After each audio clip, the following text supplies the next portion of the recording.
Бүгін Қырғызстандағы 2020 жылғы төңкөрүш дейбизби, бийликтин күч менен алмашуусу дейбизби, ошол окуялардын 5 жылдыгы. Бул тууралуу президент Садыр Жапаров кабар агенттигине маек берип, өз китебинин бет ачарында өткөрдү. Бул күндөгү окуялар Садыр Жапаровдун бийликке келүүсү жана мурдагы мамлекет башчыларын ынтымакка чакыруу аракеттери жөнүндө да сөз болду. Ак Ордо 3 конушундагы 2 өлүмгө шектүү кармалды. Анын кармалуусу интернет колдонуучулар арасында мурдараак жарыяланган видео жана сүрөттөргө окшош же окшош эместиги жөнүндө талаш-тартыштарды жаратууда. Ушул жана башка маанилүү жаңылыктар менен бүгүнкү чыгарылыштан тааныша аласыздар. Студияда мен Периза Сайтбурхан. 2020 жылы 5 октябрдан 6 октябрга караган түнү кыргызстандыктар Жогорку кеңештин шайлоосунун жыйынтыгына наразы болуп, митинг мурдагы президент Сооронбай Жээнбековдун бийлигинин кулашына алып келген. Ал күндөрү президент болот элем, премьер-министр болот элем деген кишилердин саны көбөйүп, көптөгөн саясий туткундар, анын ичинде экс-президент Алмазбек Атамбаев жана келечектеги президент Садыр Жапаров да эркиндикке чыгышкан. Башаламандыктардын жыйынтыгында 19 жаштагы Үмүтбек Алтынбек уулу да каза болгон. Эскерте кетсек, ошол жылдагы 4 октябрдагы шайлоонун жыйынтыгы менен баштапкы эсеп боюнча бийликчил биримдик Мекеним Кыргызстан жана Кыргызстан партиялары жеңген. Алдын ала жыйынтыкка ылайык Жогорку кеңештеги 120 мандаттын 107син ушул партиялар алмак. Оппозициялык партиялардан жалгыз гана Бүтүн Кыргызстан 7% босого чектен өткөн болчу. Ал эми де-факто бийликтен кеткен Сооронбай Жээнбеков расмий түрдө 16 октябрда гана отставкасын жарыялаган. Албетте бул ички күчтөрдүн гана эмес, ошол убакта Кремлдин Борбор Азия боюнча жооптуусу деп эсептелген Козак да бул процессте катышкандыгы айтылган. Албетте ишти алып кетүү абдан оор болду. Өлкөдө башаламандык, саясий күчтөр он чактыга бөлүнүп алышып, элди бөлүп жарышып, ар кимиси өз көмөчүнө гүл тарткандар. Анысы аз келгенсип, сырткы күчтөрдүн басымы күч болуп турду. Ар кандай оюндар болуп, мени бир эле жолу эмес, 3 жолу кайра кайталап премьер-министрликке бекитишти. Акыркы жолу 14 октябрь бекен эсимде жок, 3 жолу бекидим. Ошондон кийин премьер-министр катары толук кандуу иштей баштадым. Ошол мезгилди мен өз көзүм менен көрүп, өзүм аралашып жүрдүм. Ата журт партиясы менен парламентке келгенбиз. Ар бир мамлекеттик кызматты базарда соодалашкандай эле сатып калганбыз да. Себеби башкаруу системасы ошондой болуп калган. Ошол система 2020 жылга чейин уланды. Эгер 2020 жылы бийлик алмашпаганда, бүгүн Кыргызстан өз алдынча мамлекет катары болот беле же жок болот беле бир Кудай өзү билет. Ал эми ошол убактагы экономикалык өсүү боюнча сөз кылган президент акыркы 5 жылда Кыргызстан бир да өлкөдөн грант ала элек деп айтты. Садыр Жапаров, Кыргыз Республикасынын президенти. 3 кадам экономиканы көтөрүш керек эле. Мына бүгүн Кудайга шүгүр, экономикабыз өсүү темпи менен бара жатат. Мурда кайыр сурап, грант сурап эле жүргөн мамлекет болсок, эми эч кимден грант сурабайбыз. Акыркы 5 жылда эч бир өлкөдөн грант сураган жокпуз. Албетте алынып жаткан кредиттер бар. Бирок ар бир кредит коммерциялык долбоорлорго даректүү жумшалып жатат. Келечекте ар бир долбоор өзүн өзү актайт. Бюджетке эч кандай оорчулук келтирбейт. Мурдагы кредиттер кумга синген суудай эле болуп кетиптир. Мына азыр аларды төлөөчү мезгил келди. Төлөп жатабыз. Ошондуктан тышкы карызыбыз баланча болуп кетти деп элдин башын айлантып жаткандарга кошулбагыла демекчимин. Бирок Кыргызстандын мамлекеттик карызы акыркы 5 жылда 4 миллиард доллардан 8,5 миллиард долларга, башкача айтканда 2 эсеге көбөйгөн. Ал эми гранттык жардамдар боюнча айта турган болсок, Кыргызстанга чет өлкөлүк донордук уюмдар, өнүктүрүү институттары, башка өлкөлөр билим берүү, саламаттыкты сактоо, айыл жериндеги инфраструктураларды жакшыртуу, экологиялык долбоорлорду колдоо жана бюджеттик колдоо боюнча миллиондогон долларлар жыл сайын келип турат.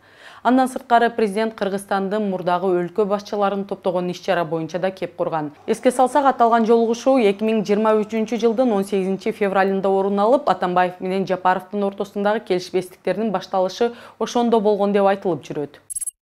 Садыр Жапаров, Кыргыз Республикасынын президенти. Башкы максатым баарын бир столго отургузуп, өтөр өттү, кетер кетти. Эми бири-бириңер менен акыйнеге айтышпай тынчыгыла деген сөздү айтмакмын. Айттым. Ага чейин билесиздер, Акаев менен Бакиев, Атамбаев менен Жээнбеков болуп тарапташтары да тирешип, чабышып, акыйнеге айтышып, Кыргызстанда эле эмес, дүйнө жүзүндөгү ЖМКларга чейин чыгып турушчу.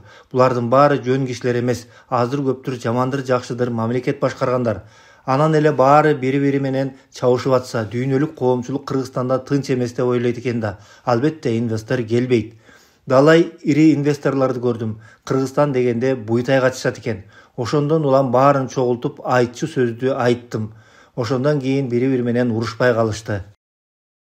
Бул боюнча мурдагы президент ошол убакта мындай деп комментарий берген болчу. Акыркы окуяларга жана мекендештерден келип жаткан суроолорго байланыштуу төмөнкүлөрдү айткым келет.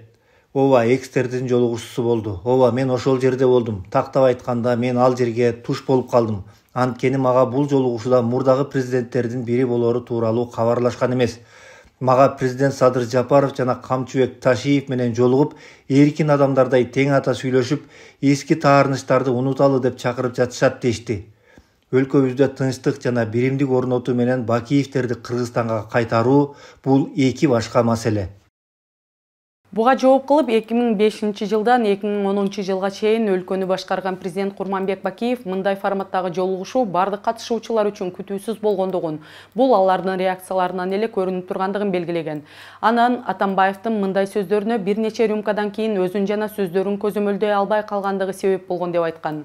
Ал эми келечекте мындай окуялар кайталанбашы үчүн азыркы бийлик шайлоолорду таза өткөрүүгө бүтүн мүмкүнчүлүктөрдү түзгөндүгүн айтып, добушун сатпоо жана өлкө кызыкчылыгын акчадан жогору коюу элдин жоопкерчилигин да айтты президент. Андан сырткары 7 октябрда президент Садыр Жапаровдун Улут теми Уңгу жол аттуу китебинин бет ачары Улуттук илимдер академиясында өттү.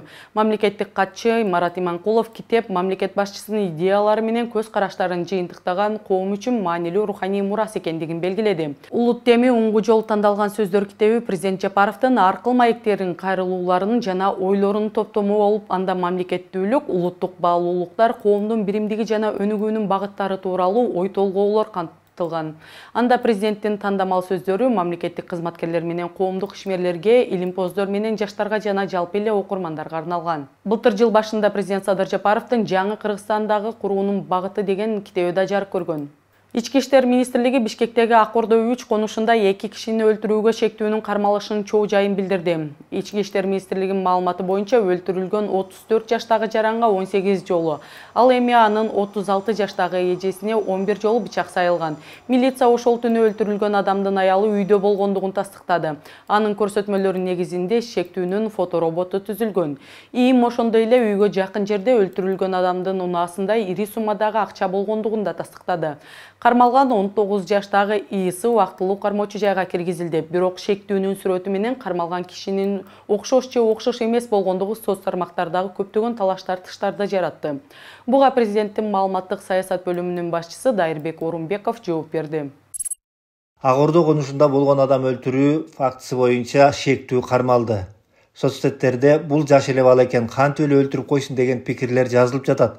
Кылмышка шектүү боюнча толук маалыматтар, фактылар чогултулуп, кылмыш кылуунун максаттары боюнча так аныкталды.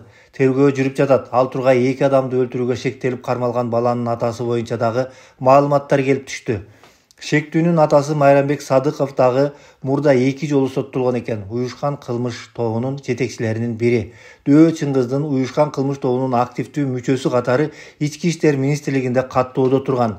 Кийин Дөө Чыңгыздын акыркы сапарга узатуусунда дагы катышкан. Андыктан кылмышка шектүүнүн жаш курагын эске алып, окшошпой жатат, башканы эле кармап алдыңар деген талкууларга чекит коелу. Милиция өз ишин кылып жатат. Ар бирибиз эле эксперт боло бербейли. Кылмышка шектүүнүн адам өлтүрүүгө чейинки жүргөн жерлери, видеолору 100% тастыкталган. Далилдердин баары Ички иштер министрлигинде бар. Бул боюнча мурдагы премьер-министр Феликс Кулов да үн катып, Кыргызстандагы коопсуздук камералардын мүмкүнчүлүктөрү боюнча да айта кеткен. Азыр эле Ак Ордо турак жай массивиндеги мыкаачылык менен жасалган киши өлтүрүү боюнча шектүү кармалганы тууралуу окудум. Бул коомчулукта чоң резонанс жараткан кылмыштын ачылышынын маанилүүлүгүн белгилеп, Ички иштер министри Улан Ниязбековго жазууну чечтим. Жарым түн чамасында министр өзү мага кайра чалды. Албетте мен андан кылмышкерди кантип кармашканын сурадым. Министрдин айтымында ал бул иштин бетин ачуу боюнча ишти жеке өзү жетектеген. Анын сөзүнө караганда чечүүчү ролду коопсуз өлкө системасында колдонулган атайын ыкчам техникалык каражаттар ойногон. Шектүүнүн жүрүшүн байкап, Ысык көл облусунан Бишкекке чейин тышкы көзөмөл астында алып келишкен. Кармоо учурунда ал 2 кишини өлтүргөнүн толугу менен мойнуна алган. Албетте кармалган адамдын кылгандыгын же бул ишке тиешеси жоктугун тергөө көрсөтөт. Бирок резонанс жараткан иштер коомчулукту дайыма ар кандай пикирлерди айтууга, суроо берүүгө же шектенүүгө төртөт. Эми ошолордун күмөндөрүн жок кылуу албетте күч органдарынын мойнунда. Кыргыздын улуу сүрөтчүлөрүнүн бири Гапаратиевдин үй музейинин сүрөттөрү тарады. Анда абалы начар экендиги жана урап калуу коркунучунда экендигин көрүүгө болот. Бул кыргыздын залкар сүрөтчүсү Гапар Айтиевдин жашап өткөн үйү. Кебетесин карагыла. ММКларга чейин чыгыптыр.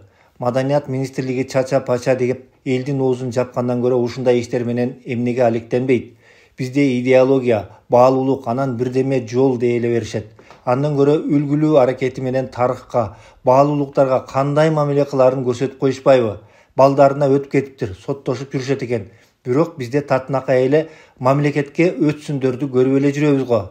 Бишкектин чок ортосунда келечек муун чет өлкөлүктөр эмне деп ойлойт? Тарыхыбыз менен ушинтип сыймыктанабызбы? Бишкек шаарынын мэри Айбек Жонушалиев Бишкек шаардык кеңешинин депутаттарынын муниципалдык инспекциянын башчысы Мирлан Таалайбековдун дарегине айтылган сынга комментарий берди. Ал Таалайбековду сындап жаткан депутаттар анын ичинде 3-чү мөөнөткө депутат болуп жаткан Казыбек Ергешевдин шаар үчүн эмне кылгандыгына кызыкты. Айрым депутаттар ошол жерден майдаланып өзүнүн айрым убагында өчөшүп алган маселелерин чыгарып ошол жерден өчүн алам деген аракеттери сөзсүз түрдө эми айрым депутаттардын мындай эмесин көтөрбөйт деп ойлойм. Себептен де азыр депутаттар менен мамилебиз жакшы. Бишкек шаарынын депутаттары менен мамиле да жакшы. Бирок арасында ушундай айрым депутаттарыбыз бар. Ошо чыгып алып эле ошо майдаланып өздөрүнүн мына ошо Казбек Ергешев менен жаңылышпасам ошол депутат суроо берип ошо муниципалдык инспекцияны сындап атты. Бирок мен айтарым мындай да, Казбек Ергешев өзү 3 созуктун депутаты. Мында суроо эмне кылды? Шаар үчүн эмне кылды эле? Акыркы жылдары эле өзгөрүлүүнү сезип атабыз. Буга чейин депутат болуп эмне иш кылды? Муниципалдык инспекция ушул Мирлан Таалайбекович жетектеп баштаганда 3 айдын аралыгында бир нече иштерди, көзгө көрүнүктүү иштерди жазады да Бишкек шаары үчүн. Чет өлкөлөрдө жалпысынан 100 шайлоо тилкесин ачуу пландалууда. Чет өлкөдө жалпысынан 100 шайлоо тилкеси ачылат. Бул тууралуу Борбордук шайлоо комиссиясынын төрагасы Тынчтыкбек Шайназаров билдирди. Анын айтымында учурда чет өлкөлөрдө 51 шайлоо участогу ачылган. Ошондой эле Шайназаров белгилегендей, шайлоочулар тизмеден өзүн 19-ноябрга чейин такташы керек. Бүгүнкү күнгө чейин жалпысынан 112 киши талапкер болууга ниеттигин билдирип, БШКга кайрылган. Ал эми кайсы бир округдардан 3 талапкер, анын ичинде 1 аял талапкер чыкпаса, анда шайлоо кайрадан жарыяланаарын билдирген. Ошондо жалпысынан 100 шайлоо участкасы азыркы күндө пландалууда. Бул өзүңүздөр билесиздер, Тышкы иштер министрлиги менен биз чогуу бул жумушту алып барабыз. Себеби мыйзамга ылайык башка мамлекеттерде кошумча шайлоо участкаларды ачуу бул Тышкы иштер министрлигинин милдети. Себеби алар жергиликтүү бийлик менен башка өлкөнүн бийликтин өкүлдөрү менен биргелешикте алардын макулдугун алуу менен гана жаңы шайлоо участкалары ачылат. Бул өтүп бараткан күндүн маанилүү жаңылыктарынан болду. Эгер сиз биздин редакциянын ишмердүүлүгүн колдоону кааласаңыз, экрандагы QR код аркылуу Patreonго жазылсаңыз болот. Ал эми жаңылыктарды эфирге алып чыккан мен Перизат Сайпурхан. Кийинки берүүлөрдөн көрүшкөнчө сак саламатта болуңуздар.